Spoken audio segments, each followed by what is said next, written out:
um crime que chocou todo o estado do Espírito Santo. Para os policiais, um caso marcante, que necessitou sensibilidade para lidar num crime que vitimou duas crianças. Bem-vindos a mais um Terças de Crime, eu sou a Dani aqui do canal Ler ao Anoitecer e hoje eu trago para vocês o caso do pastor do diabo, Georgeval. Então eu peço que todos me acompanhem até o final, pois estarei trazendo todo este caso para vocês, de um homem, né, que se fez passar por um pastor, para poder esconder os seus atos libidinosos que ele fazia contra o seu enteado e o seu filho. Então roda a vinheta. Então todo este crime aconteceu na cidade de Linhares, do estado de Espírito Santo, onde o pastor Georgeval vivia com a sua esposa Juliana, mais os 3 filhos. Cauã, de 6 anos, que era enteado de Georgeval, mais o seu filho Joaquim, de 3 anos, e mais um bebê. Pois bem, quem era Georgeval? Georgeval nasceu em São Paulo e posteriormente passou um tempo em um orfanato na Bahia. E ainda na juventude, ele retornou aqui para São Paulo, né, onde ele acabou se envolvendo em alguns crimes e ele acabou sendo preso. Logo em seguida, ele começou a trabalhar como cabeleireiro, que por coincidência aqui na cidade onde eu moro, Santo André. E nessa cidade, tudo, ele acabou por fazer um curso, onde ele acabou por conhecer a Juliana. E ao se conhecer, eles tiveram um amor assim, logo de imediato, arrebatador. Juliana, ela ainda vivia com seu primeiro marido, que era o pai de Cauã. Mas ela se separou e veio viver com Georgeval. E eles se mudaram então para a cidade de Linhares, no Espírito Santo, onde Georgeval começou a frequentar uma igreja e acabou por virar um pastor. Então a família começou a viver em uma casa assim de classe média, que infelizmente foi este local do crime. Então o que se sabia a princípio deste caso, né? Que no dia 21 de abril de 2018, Georgeval estava sozinho em casa com Cauã e Joaquim, pois a sua esposa Juliana tinha viajado para Minas Gerais, pois ela participaria de um congresso. E ela tinha levado o filho mais novo deles, que ainda era um bebê. Então, às 2 da manhã, começa o incêndio apenas no quarto das crianças, tá? Georgeval disse que escutou as crianças chorando, pedindo socorro, e ele foi até o local. Chegando lá, ele não conseguiu socorrer as crianças, ele desceu, foi até a garagem. Só que assim, se você vê a casa, né, dá pra ver a garagem, né? Tem o portão, no fundo tem a garagem. E algumas pessoas estavam passando naquele momento e viram Georgeval apenas de cueca na garagem, andando de um lado para o outro. Só que elas viram que estava tendo incêndio. As pessoas entraram na casa, tentaram entrar no quarto, só que as chamas já tinham consumido todo o local e elas não conseguiram resgatar as crianças. Os vizinhos que perceberam que estava tendo incêndio, de imediato chamaram os bombeiros, coisa que o pastor não fez em momento algum. Quando os bombeiros chegaram, eles adentraram a casa, foram até o quarto, mas infelizmente as 2 crianças já se encontraram sem vida. No mesmo momento, o pastor estava lá na rua e ele começou a rolar no chão, tá? Mostrando num ato de desespero, tá? Mostrando que estava muito preocupado com toda aquela tragédia que tinha acontecido. A princípio, surgiu a hipótese do ar-condicionado ter tido um curto-circuito e ter começado o incêndio, tá? Só que neste mesmo momento, o Georgeval começou já a dar suas versões sobre o que tinha acontecido no dia. Ele mencionou que estava em outro quarto, tá? E que ele começou a escutar as crianças chorando, gritando. Ele foi até o local, viu que estava tendo incêndio. Ele entrou neste quarto. Ele falou que ele não conseguia encontrar as crianças, que ele começou a tatear. E no quarto as crianças dormiam em beliche. O que ele fez? Ele diz que ele entrou nesse quarto e ele começou a tatear na parte de cima da beliche. Só que mesmo assim ele não encontrou as crianças. Tem um ponto muito importante, tá? Primeiro, Georgeval disse que entrou no quarto. Esse quarto era extremamente pequeno. Em 2 passos que ele dava, ele já encontrava as crianças, tá? Segundo, ele falou que tateou a parte de cima da beliche. Todo mundo sabe que quando tá tendo um incêndio, a primeira coisa que acontece é a fumaça subir, o calor subir, né? Então, assim, como que ele falou que ele ficou de pé e conseguiu tatear a parte de cima da beliche, tá? Entendeu? E como que ele não conseguiu tatear, né, a parte de baixo e encontrar as crianças? Terceiro, as crianças, ele disse que as crianças estavam gritando e chorando. Gente, o quarto era pequeno. Se ele conseguiu entrar no quarto, só pelo som ele já ia conseguir localizar as crianças. Se as crianças não estivessem no beliche, estivesse assim mais no canto do quarto, ele, pelo som, ele conseguiria encontrar as crianças. Tá? Então essa versão dele já era um pouco estranha, né? Então, após os bombeiros retirarem os corpos das crianças, as crianças foram levadas para Vitória, pois não havia médico legista ali em Linhares. No dia 22 de abril, um dia após a suposta tragédia, o pastor Gergeval, ele comanda um culto na Igreja Batista Vida e Paz, o local onde ele atuava, né, como pastor. E neste mesmo dia, o casal de pastores, eles receberam abraços e conforto dos fiéis. Então, em paralelo, como de praxe, a polícia começa uma investigação. Por quê? Teve um incêndio e ocorreu a morte das crianças. Então precisava ser investigado se ali não tinha acontecido um crime. Eles vão até o DML de Vitória para coletar material para fazer exames de DNA. Após a tragédia, Gergeval começou a conceder entrevistas, dizendo que tentou salvar as crianças e que ele até tinha queimaduras pelo corpo e uma faixa no pé devido às queimaduras. Tanto a população como os policiais ficaram comovidos e se mostraram solidários aos pais. Só que todas essas alegações do pastor não batiam com as provas que a polícia já estava encontrando no local. Já no começo, o Dr. Romel, delegado que atuou no caso, já havia encontrado inconsistência nessas versões apresentadas pelo Gergeval, dizendo que aquela narrativa não era possível de se concretizar. No dia 24 de abril, Gergeval foi até a delegacia para dar seu depoimento, que durou em torno de umas 3 horas, mais ou menos, tá? E nesse mesmo dia, a perícia solicitou uma segunda perícia e colheu informações e imagens das câmeras das vizinhanças. Já com suspeitas fortes sobre a culpa de Gergeval, a polícia solicita as testemunhas, tá, para colher depoimentos. E cita já uma terceira perícia, no qual até os promotores foram até o local. E nesse dia eles utilizaram do luminol, que era para procurar vestígios de sangue no local. A promotora do caso, temendo que Gergeval desconfiasse e fugisse, decidiu então apresentar uma prisão temporária de 30 dias, onde o mesmo foi preso em um hotel em Linhares. Então, a partir deste momento, as investigações começaram a ficar robustas, né? E a partir deste momento, infelizmente, foram se descobrindo coisas terríveis, tá? Porque já foi um choque muito grande para a família e para todos saber daquela tragédia de um incêndio, né, que acabou por tirar a vida de 2 crianças, só que o pior ainda estava por vir, né? A verdade ainda estava por vir. Gergeval tentou, né, apagar essa verdade com o fogo, porque ele achou que o fogo queimava tudo, mas para seu azar e com a ajuda divina, isso não foi possível, né? Aqui eu coloquei como título do vídeo, né, Gergeval, né, o pastor do diabo, porque uma pessoa que se esconde atrás de uma religião para encobertar os seus atos, ele só pode ser filho do diabo. Só que ele esqueceu que o diabo é o pai da mentira. E graças ao nosso bom Deus e à perícia que foi excepcional para poder desvendar todo esse caso, trazendo toda a verdade e a justiça para essas crianças que foram vitimadas por este monstro. Então, como foi a real dinâmica do caso, né, do crime? Gergeval estava sozinho com as 2 crianças e ele abusou sexualmente dessas crianças, tá? Ele já vinha abusando sexualmente dessas crianças e foi comprovado pelo exame de PSA que foram feitos nas crianças.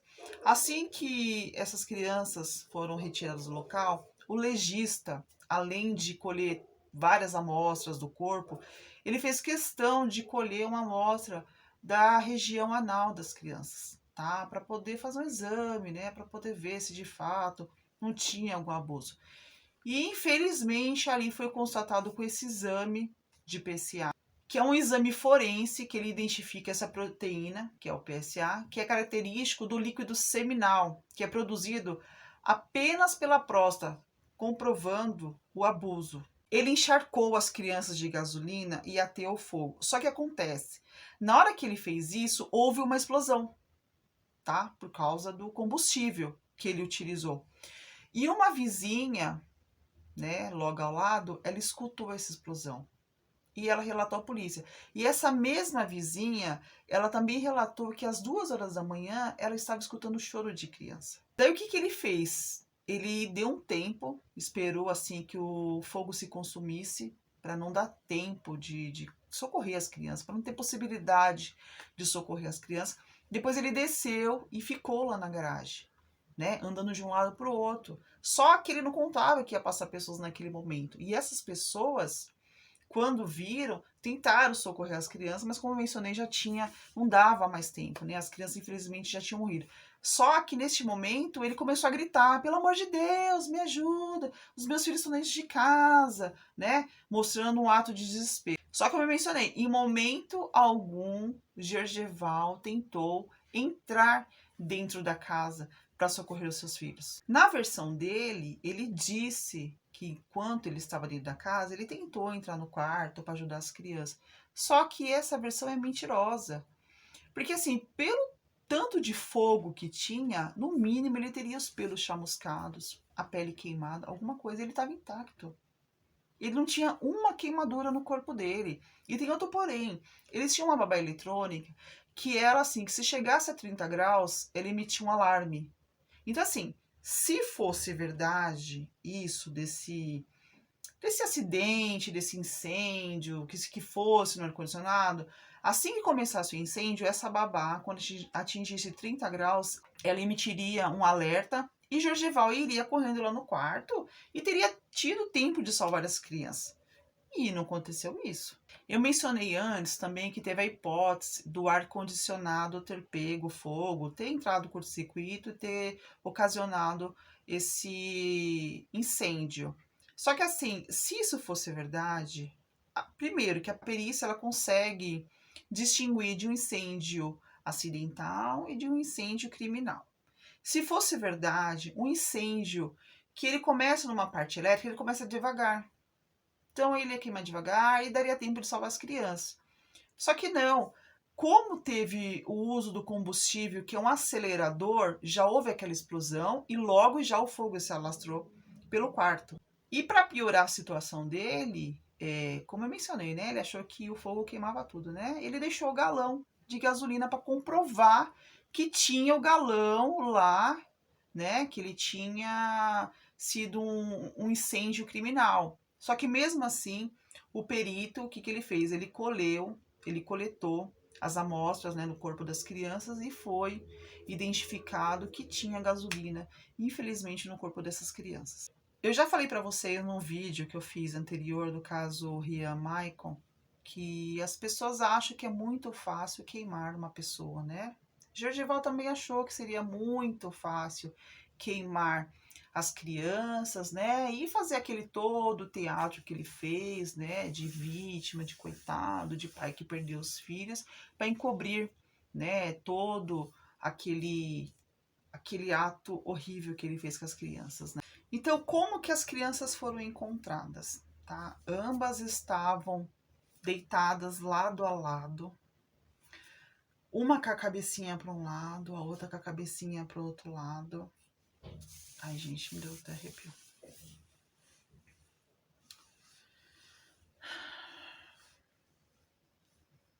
Então, neste momento, não era possível saber se essas crianças estavam vivas. Mas com uma olhada assim na cena do crime, dava para ver que essas crianças não estavam acordadas. Isso mostra pela posição, né, que elas foram encontradas, porque se elas estivessem acordadas, elas não aguentariam o fogo consumi-las, né? Então elas teriam levantado, teriam sentado no chão,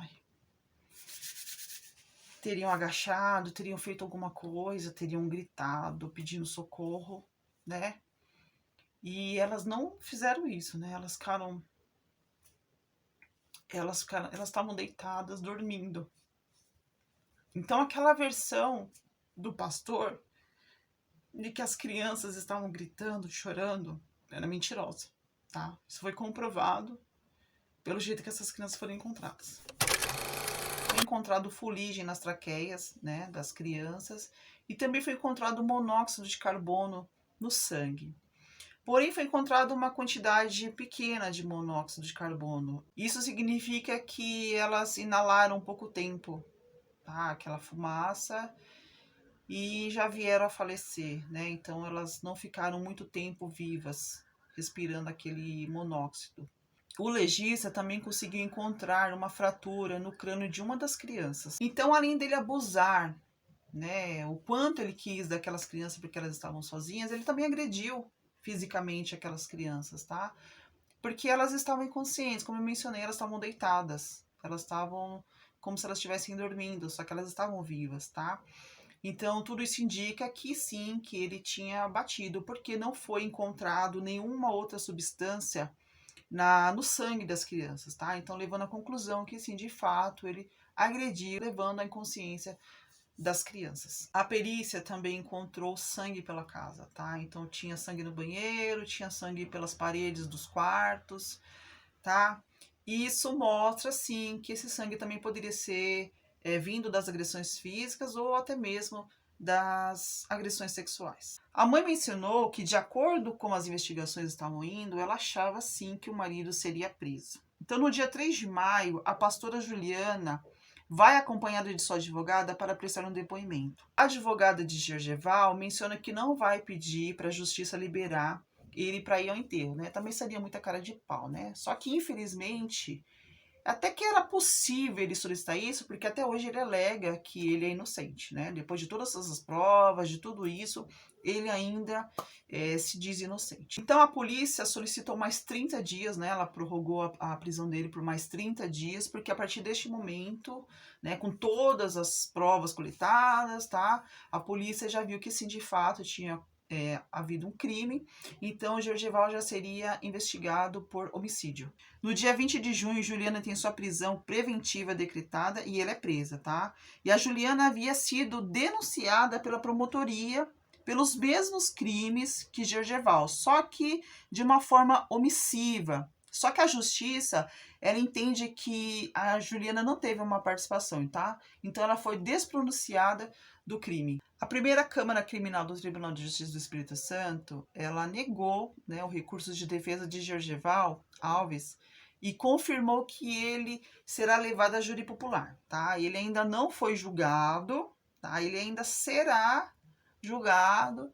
E lembrando mais uma vez que ele se diz inocente de todas essas acusações. Então, tudo indica que este caso foi premeditado, porque ele aproveitou a ausência da esposa para cometer esses atos, e tem o galão também de gasolina que comprova a premeditação, tá? Porque como que apareceu aquele galão, né? Então, ele já sabia de fato o que ele ia fazer, então ele já tinha levado o galão para o local do crime. Daí eu soube, assim, de mais além de tudo, né? Que esse caso já é chocante pra gente, eu soube que esse canalha aí, quando ele estava na igreja, que ele fazia as pregações dele lá, sabe o que ele falou? Ele falou o seguinte, que ele teve um sonho de um homem que estava estuprando uma criança, mas se caso acontecesse de alguém descobrir que esse homem não poderia ser condenado, porque esse homem tinha um problema, que todo mundo tinha que aceitar que esse homem estava lutando com os demônios internos e que ele precisaria de ajuda. Gente, olha que absurdo. Olha só. Ele já estava revelando os seus atos, né? Ele já estava revelando o que ele fazia com seus filhos, tá? E caso viesse a ser descoberto, porque ele tinha um problema. Ele já estava fazendo uma lavagem cerebral nas pessoas para as pessoas acharem que isso era normal, tá? Achar que esse ato horrível, monstruoso, nojento, repugnante era normal, tá? Você vê que ao ponto que ele chega, porque na cabeça dele, tá? Que é mais triste, né? Que ele acha que isso é normal, né? Que isso não é um ato errado, tá? Que ele acha que isso é normal. Daí, né, se já não fosse o bastante, eu fazendo uma pesquisa sobre o caso, eu descobri que tem um baixo-assinado pro pastor. Que tem gente que fez lá uma descrição de uma carta lá, dizendo que esse pastor é inocente, que imagina como ele faria um negócio desse, aqui, não sei o que, papapá, tá? Então, assim, até o dia que eu vi, tinha 7, tá? Tinha 7 assinaturas, tá? É pouco, mas eu acho que não deveria ter nenhuma, né? Eu acho que não deveria ter nenhuma assinatura, porque uma pessoa que assinou um negócio desse, ela é a favor, tá? De um ato horrível que esse pastor fez. Tudo mostra que essas crianças já estavam sendo abusadas há um tempo, tá? Não foi assim de repente, ele, meu Deus, hoje eu vou abusar. Não, ele já vinha fazendo, porque não é um dia que acontece, vem gradativamente, tá? Vem acontecendo de pouquinho em pouquinho em pouquinho, até no caso aí que deu todo este problema. Como eu mencionei, tem uma outra criança que é um bebê, nós não sabemos se essa criança também já tinha sido abusada, tá? Por esse monstro nojento, tá? Só que para mim o que pega mais aqui é a mãe, né? Porque a mãe sabendo, porque não me venha falar que você não sabia, né? Que ela não sabia. Porque não tem como uma mulher que mora com o marido não saber o que seu marido faz, tá? Se você dorme junto na cama, se ele levantar, você vai saber, tá? Não tem como ela saber, ela fingir que não sabia dessa situação toda.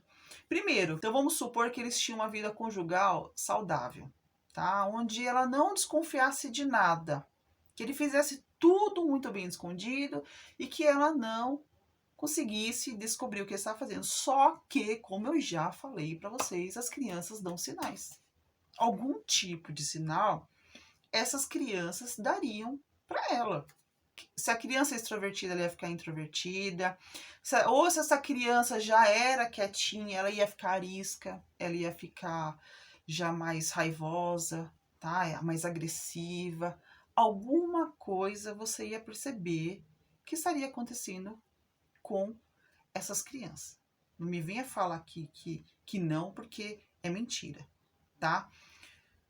Tem mensagens dela dizendo que ela já não tinha uma vida legal com o seu marido, que ele não procurava ela, tá? Isso mostra o quê? Que sim, que ele estava tendo, né? Que ele estava abusando das crianças. Por quê? Porque o alvo dele eram as crianças. Ele não sente desejo pela mulher, e sim pelas crianças. Então ali ela já ia saber que alguma coisa estava de errado. E por que ela não deu um break na situação?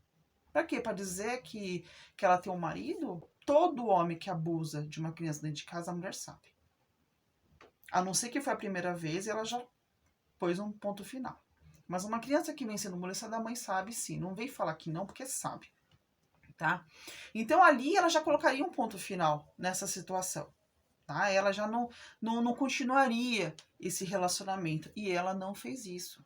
Ela não fez isso. Ela preferiu ter o marido do lado do que salvar as crianças, do que se importar com os filhos, tá? Isso mostra que ela era muito submissa a ele, tá? Ela, como eu mencionei que eles se conheceram, tudo, ele trabalhava no salão de cabeleireiro e ela era manicure. E ali ele já exercia um cargo superior ao dela, né, como patrão. Ela já era submissa a ele. E quando eles casaram, ela virou a mulher do pastor.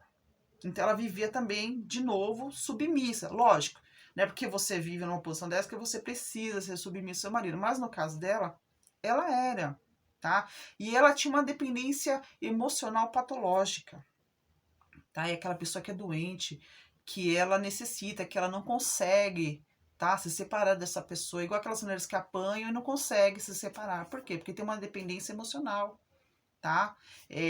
Patológica, né? Que é uma doença.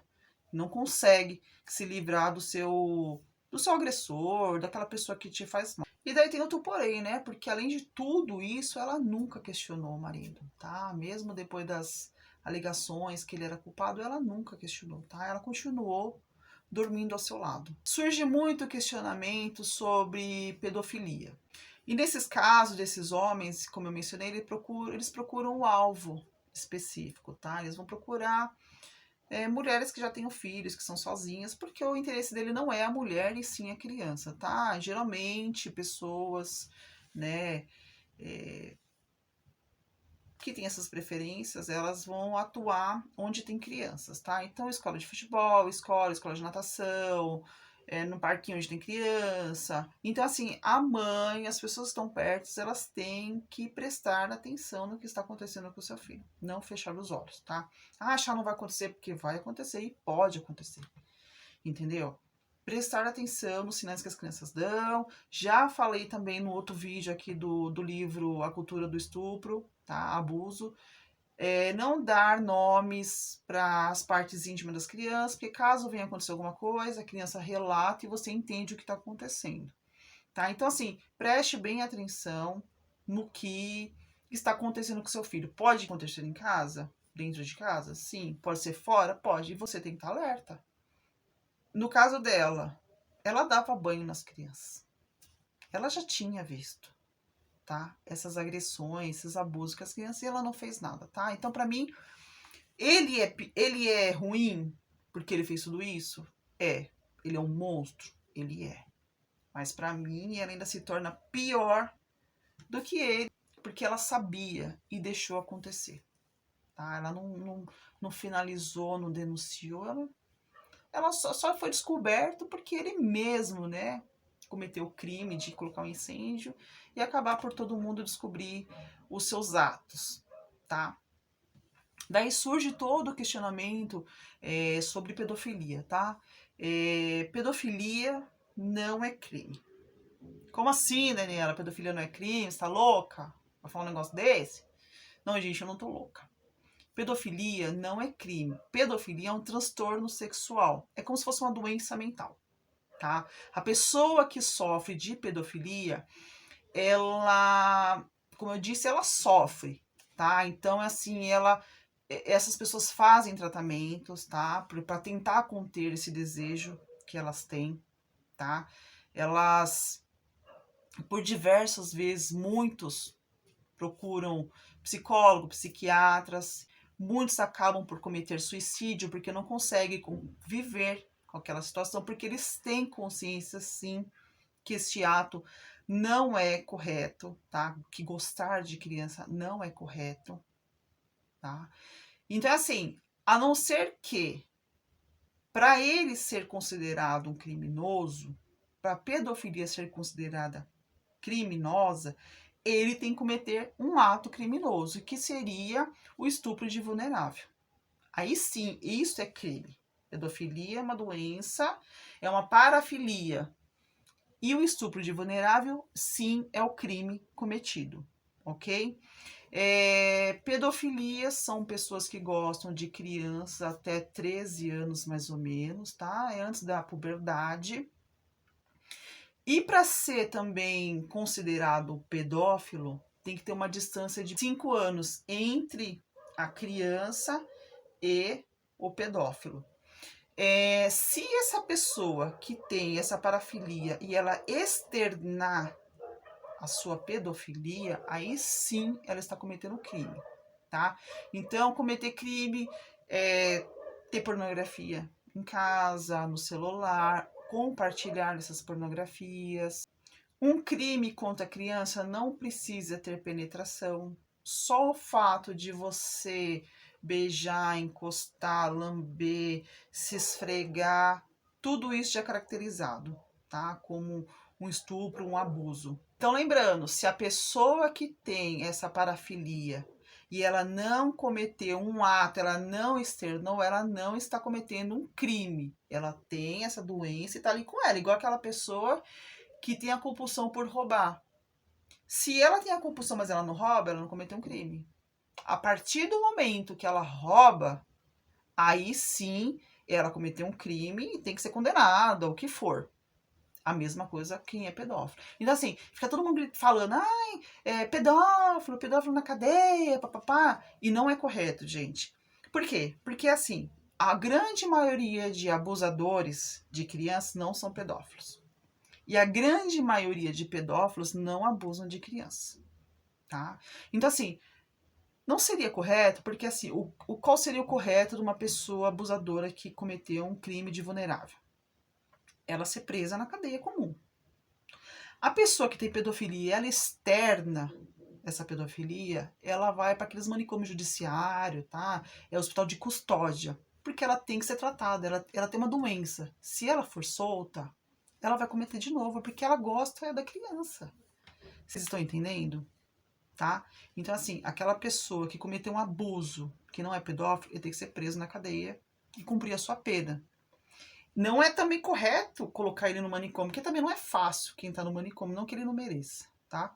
Mas não é fácil, não é certo, não é correto fazer isso com a pessoa, tá? Ele tem que cumprir a cadeia, tá? Pagar lá os seus dias como um criminoso e não como um doente. Homens que têm preferência por meninas já moças, né? Até 19 anos, é febofilia, tá? É um termo diferente.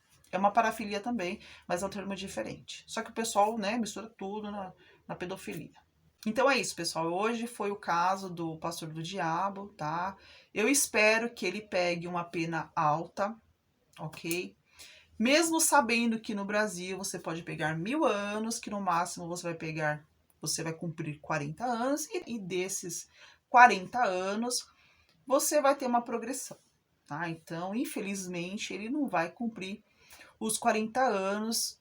Eu não sou a favor da pena de morte, mas eu sou a favor da prisão perpétua. Infelizmente, não temos aqui no Brasil. Porque se uma pessoa, ela tortura, judia de uma pessoa até ela morrer, essa pessoa, pra mim, ela tem que sofrer. Sofrer até morrer. Mas, infelizmente, não temos essa pena aqui no Brasil, tá? Infelizmente, esse é um assunto que muitas pessoas não gostam de falar, tá? Quando se trata de abuso de crianças, mas eu acho que é um assunto que sim, tem que ser falado, ser divulgado para que as pessoas consigam entender que tem muitas pessoas que fazem mal para as crianças, tá? E como eu já mencionei, não são pessoas muito distantes, são pessoas bem próximas às crianças, tá? Então, eu acredito que tem sim que ser divulgado para tentar ao máximo as pessoas ficarem alertas, para tentar evitar que essa criança venha a ser uma vítima de um abusador sexual. Então é isso, pessoal. Quem gostou do vídeo, deixa o like, se inscreva no canal, ative o sininho de notificação para não perder os próximos vídeos.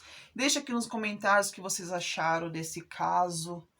Para mim, que eu já fiz alguns casos, mas esse também já assim, mexeu muito comigo, tá? Porque quando envolve criança, me abala muito, tá? Me siga nas redes sociais, Ler ao Anoitecer, dou indicação de filmes, séries, documentários, tem resenhas de livros também, tá? Então eu espero que todos tenham gostado e até o próximo vídeo. Tchau!